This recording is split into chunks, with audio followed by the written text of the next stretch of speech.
செய்தியை பார்த்துக் கொண்டிருக்கிறோம். கோவமாற்றின் அருகே ஆண் சடலம் மீட்கப்பட்ட வழக்கில் ஜனசேனா கட்சியைச் சேர்ந்த 5 பேர் கைது செய்யப்பட்டிருக்கிறார்கள். கோவமாற்றின் அருகே ஆண் சடலம் மீட்கப்பட்ட வழக்கில் ஜனசேனா கட்சியைச் சேர்ந்த 5 பேர் கைது செய்யப்பட்டிருக்கிறார்கள். இது தொடர்பான கூடுதல் விவரங்களோடு இணைகிறார் எமது செய்தியாளர் கதிரவன். வணக்கம் கதிரவன், உங்களிடம் இருக்கும் தகவல்களை பகிர்ந்து கொள்ளுங்கள்.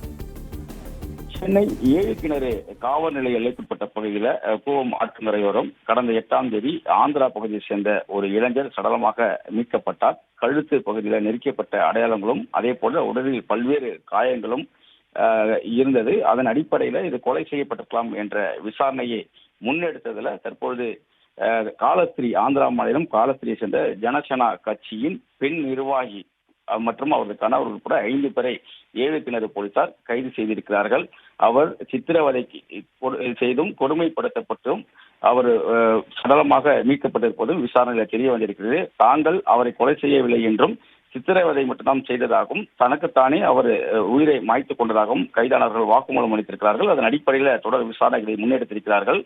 குறிப்பாக கடந்த 8ஆம் தேதி 7 கிணறு காவல் நிலையம் அளிக்கப்பட்ட கூவம் 6 4வது நுழைவாயில் பகுதியில் ஒரு 25 வயது மதிக்கத்தக்க ஆண் சடலம் கண்டெடுக்கப்பட்டதாகவும் கழுத்து நெருக்கப்பட்ட நிலையில உடலில் பல்வேறு காயங்கள் இருந்ததாகவும் போலீசாருக்கு தகவலானது கிடைக்கப்பட்டிருக்கிறது. அதன் அடிப்படையில் 7 கிணறு போலீசார் உடலை கைப்பற்றி ஸ்டான்லி அரசு மருத்துவமனைக்கு கொண்டு சென்றிருக்கிறார்கள். அங்கு கொலை செய்யப்பட்டிருக்கலாம் என்ற அடிப்படையில விசாரணை துவக்கி சிசிடிவி காட்சிகளை ஆய்வு செய்த போது கொலை செய்யப்பட்ட நபர் திருப்பதியை சேர்ந்த ஸ்ரீனிவாஸ்லி என்ற ராயுடு என்ற 22 வயது இளைஞர் என்பதும் தெரிய வந்தது. மேலும் அந்த சிசிடிவி காட்சியில் இந்த கார் பதிவெண் போன்றவற்றை வைத்து திருப்பதியை சேர்ந்த சிவகுமார், கோபி, தாசர், சந்திரபாபு மற்றும் அவரது மனைவி கோட்டா வினுதா ஆகிய 5 பேரை 7 கிணறு போலீசார் நேற்று கைது செய்து விசாரணை நடத்தி வருகிறார்கள். எதற்காக கொலை செய்தீர்கள், என்ன காரணம் என்ற கோணத்தில் அவரிடம் விசாரணை நடத்தப்பட்ட போதுதான் ஸ்ரீனிவாசலி காலஸ்திரி ஜனசேனா கட்சியின் பொறுப்பாளர் கூடிய கோட்டா வினுதா வீட்டில் 15 வயதிலிருந்து வேலை செய்து வந்ததாகவும், ஆனால் தங்களிடம் பணியாற்றிவிட்டு எதிர்த்தரப்பை சேர்ந்தவரிடம் பணம் வாங்கிக் கொண்டு தங்களை பற்றிய ரகசியங்களை தெரிவித்து தங்களுக்கு துரோகம் இழைத்து விட்டதாகவும், அதனால காலகஸ்திரி உள்ள தங்களது ஷோரூமில் குடோனில் கட்டி வைத்து அடித்து சித்திரவதை செய்ததாகவும், சித்திரவதை தாங்காத நிலையில ஸ்ரீனிவாசலி தாங்கள் இல்லாத இடத்துல கயிற்றால் கழுத்தை நெருக்கிக் கொண்டு தனக்குத்தானே உயிரை மாய்த்துக் கொண்டதாகவும், சடலமாக கண்டதை பார்த்து அதனை மறைப்பதற்காக தாங்கள் மாற்றக்கூடாது என்பதற்காக சென்னைக்கு காலஸ்திரியிலிருந்து உடலை பேக் செய்து கார் மூலமாக 7 கிணறு பேசின் பாலம் கூவம் அருகே வீசிவிட்டு சென்றதாகவும் அவர்கள் வாக்குமூலம் அளித்திருக்கிறார்கள்.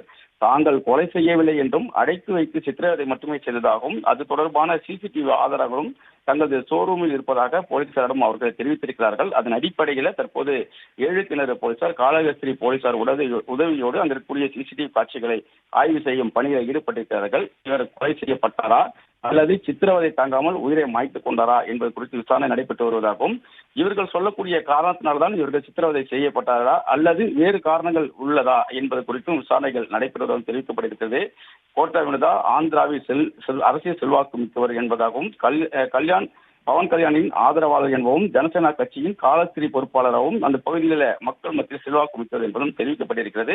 தொடர் விசாரணை நடைபெற்று வருவதாகவும், விசாரணைக்கு பிறகு முழுமையான விவரங்கள் தெரிவிக்கப்படும் என்றும் தெரிவிக்கப்பட்டிருக்கிறது.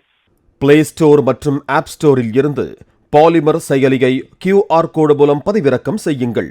செய்திகளை உடனுக்குடன் பெறுங்கள்.